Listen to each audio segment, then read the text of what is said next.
Hey up, it's Steve from the Old Yorkshire Geek, and it's blooming freezing today. It is absolutely freezing. I've got candles and the fire on, and because we have fires in this house, we've got central heating, but my lad won't let me use it because it makes noises. So we have to use the fires and heaters and stuff, and it's blooming freezing. So I've put my coat on. On my jacket. Anyway, so we've got some news. We've got some Stargate news. To some, it's kind of old news, but it's interesting nonetheless. It's from Bounding into Comics. So let's have a look. There we go. Right. Amazon likely to reboot Stargate as Brad writes pilot destined to gather dust. And there's the SG-1 team. Or three of them. I forgot his name. Kowalski, I think that's Kowalski. Jack O'Neill, Daniel Jackson, and Sam Carter. This is from, I think this is from episode, well, the pilot episode, Children of the Gods. I do believe that's from that. Anyway, but by the by, I'm a bit of a Stargate fan. Have you guessed? Right, it's more than likely that Prime Video and Amazon Studios will be rebooting Stargate after their acquisition of MGM back in May 2021. And there they are again, that's SG-1. Oh, this is another episode from Season 1, where they found some like crystalline life forms. Right, MGM had previously... Can you read that? Yes. MGM had previously contracted with Wright, who wrote the original Stargate SG-1 TV series, as well as Stargate Atlantis and Stargate Universe. Back in September 2020, Stargate franchise writer and producer Joseph Malozzi confirmed... I don't know how you pronounce it. That's how I've always pronounced it. Confirmed progress was being made on a new series from Wright. He wrote on Twitter, "If the new Stargate series Brad Wright is working on gets off the ground, we'll be seeing quite a few familiar faces." By the way, this is gonna... I know it's all sounding optimistic now, but believe me, we're heading for a fall momentarily. That's the tweet.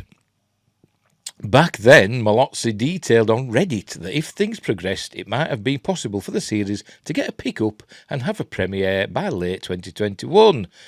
This is him on Reddit saying, "Just finished a rewatch of SGU, Stargate Universe. I rewatch it probably 2 to 3 times a year, and I already... That's a bit much, isn't it? And I already want to rewatch it. It's easily one of my favourite TV shows, and I need answers."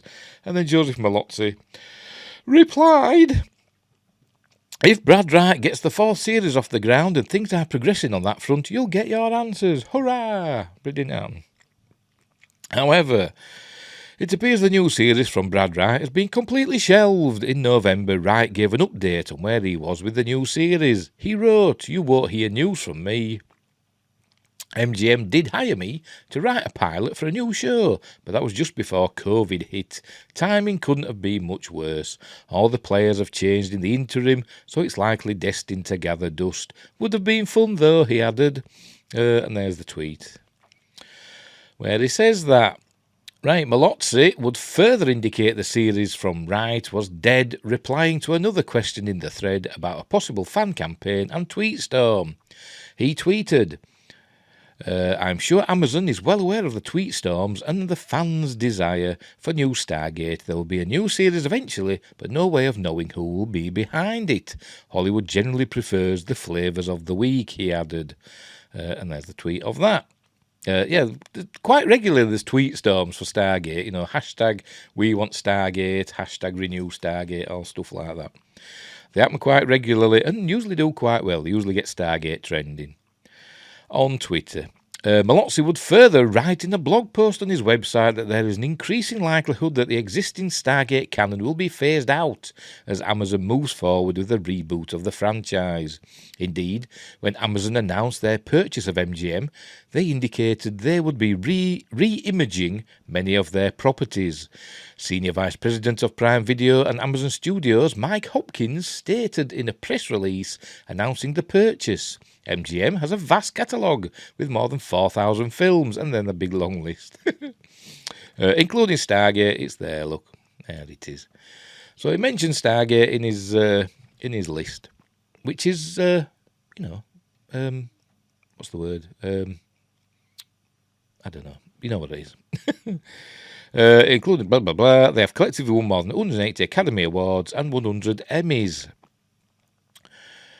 A good sign, that's what I'm going to say. I was thinking of the word, but I mean, it's a good sign that it's mentioned it in the list. But then again, it's also mentioned RoboCop and Poltergeist and all the other stuff. And we're not seeing reboots of them, are we? Or are we? I don't know. He then added, the real financial value behind this deal is the treasure trove of IP in the deep catalogue that we plan to reimagine and develop together with MGM's talented team. It's very exciting and provides so many opportunities for high-quality storytelling. And as it says there, Gold Hatak Starship from Stargate SG-1. 2 of them, actually. YouTuber Nerd Cookies did not take kindly to the news that Amazon shelved Brad Wright's pilot. She states, it's frustratingly typical of studios who buy franchises and aren't willing to put in the work to create something that expands, enriches and respects what came before. Lore, canon and fandoms are viewed with disdain, while Flavour of the Week creators continue churning out reboots, she adds. It's good as Nerd Cookies. Give her a follow on YouTube. It's just some good videos. Good lore videos about all sorts of stuff, not just Stargate, all sorts of stuff. Nerd Cookies then expresses her disappointment. Previously, I had hoped that Amazon was simply getting reorganised after such a monumental purchase of MGM, and that it would just be a matter of time before Wright's script was greenlit.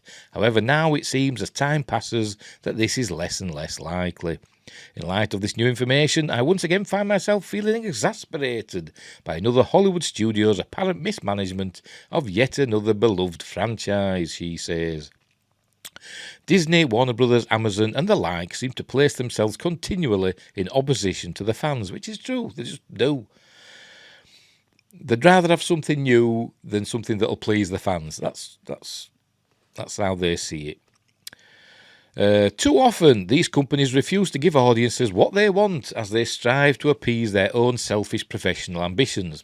That's what I've just said in it, basically. She declares they continue to purchase or inherit beloved IPs and then seek to impose their own vision and skewed understanding onto the various mythologies and the characters within. Often their attitude is that fans should just be glad to get anything at all under the banner of a franchise's name. And there are those who refuse to do anything with the beloved IP, instead prioritising creatively bankrupt content with a popular brand name and no substance or quality storytelling behind it, she asserts.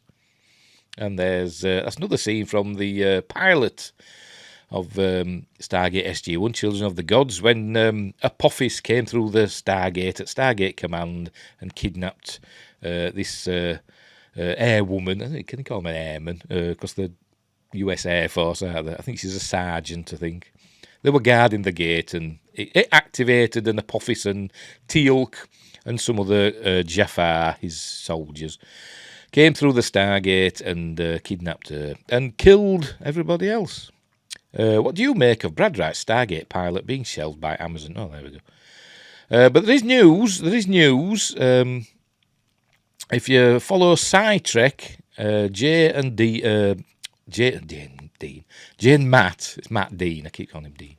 Jay and Matt at SciTrek, there's been news that it seems that the Expanse showrunners and creators, I think, Hawk Osby and the other one, I can only remember Hawk Osby because he's got an amazing name. What's the other one called? Fergus, something Fergus, I can't remember, sorry, I apologise to him. The rumour is, or the news is, I don't know if it's news or a rumour, I don't know, but that they've been given Stargate. They sort of like pitched an idea for it, and they've been, Amazon have given them the green light to go ahead to go into pre-production for I think Stargate series and 2 movies, I think they've said. But go over and check out SciTrek. I'll put the link in the description. They've got some good videos there. And Jay gets some good scoops, so check them out. But yeah, anyway, so it looks like Stargate is coming back, even though Brad Wright's pilot isn't going to be done.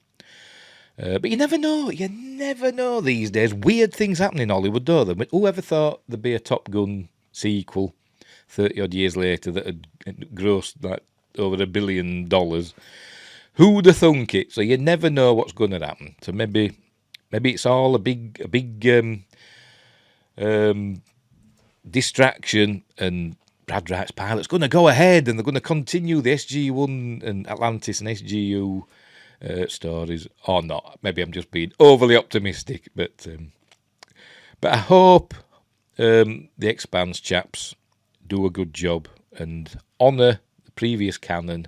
Don't just do their own thing. I mean, they can do their own thing, but think about the fans and the what's gone before, and don't just throw it aside. Don't just throw it aside. At least reference it and try and make it good. Make it good. And I'm not going to talk about woke because I don't want to. Because they say, oh yeah, the Expanse were good, but it did get a bit intersectional, didn't it? Towards the end, anyway. Towards the end, but it was still good. It was still good. The story rose above it for the most part. So hopefully Stargate is coming back soon. Well, in the next couple of years anyway, hopefully. So, right, we'll leave it there. So, what am I doing? I'm pressing wrong buttons. There we go. So, thanks for watching. Merry Christmas. I nearly forgot again. As I said, the links for that were from Bounding Into Comics, that article. Links in the description. Don't forget, like and subscribe, share the videos, drop a comment. Follow me on my social medias, Facebook, Instagram, Twitter. You can also watch my videos on Rumble. Some of them get uploaded to Anchor.fm and Spotify, the longer ones. And that's about it, really. So, as I said, thanks for watching. Wherever you are in the universe, look after each other. And until next time, I'll see you there.